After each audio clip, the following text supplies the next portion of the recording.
Joe Biden delivers full U.S. backing for Israel in person on a solidarity visit in which he blames Islamist militants for a deadly rocket strike on a Gaza hospital. The U.S. president also announces the resumption of urgent aid to the besieged Palestinian enclave. And as Rishi Sunak visits Israel, European intelligence agencies are casting doubt on the hospital strike death toll. A European intelligence official told news agency AFP that there weren't 200 or even 500 deaths, more likely between 10 and 50. The official also backed Biden and the Israelis' account, who said that the strike at the Christian-run hospital was from a malfunctioning of Palestinian rocket. Arab countries have almost universally blamed Israel for the hospital strike, including Egypt, Jordan and UAE among the region's few nations that have diplomatic ties with Israel. Iran's President Ibrahim Raisi predicted the end of Israel following deadly Gaza hospital explosion. Apart from funding Hamas, Israel's armed foe backs Hezbollah in Lebanon. The Organization of Islamic Cooperation, a 57-member bloc of Muslim-majority countries, denounced Israel's backers for granting the country impunity in its war. Now, continuing the convoy of Western leaders who have visited Israel in the wake of Hamas attacks, the British Prime Minister will be in Israel to seek de-escalation of the conflict. Rishi Sunak will then travel to West Asian capitals as part of his diplomatic efforts.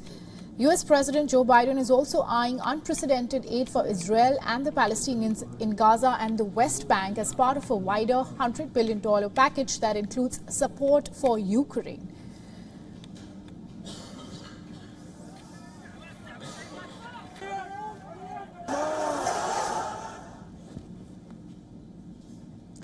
Our principal diplomatic correspondent Siddhant Sibul sends us this ground report from Tel Aviv. Siddhant has been covering this conflict from the ground for us since the escalations in the region began. Take a look.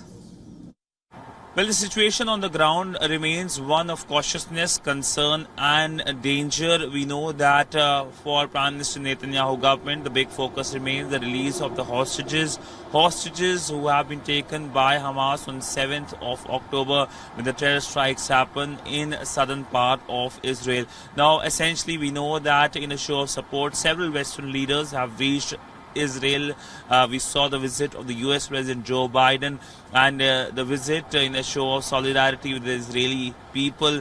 Saw the U.S. President coming out clearly for Israeli side and saying that when it comes to this terror attack, this is something very, very sad. But we will see the visit of the UK Prime Minister later today. Rishi Sunak travels to this city, Tel Aviv, at a time when we know that there is a lot of pressure on the Israeli government to act strongly against Hamas.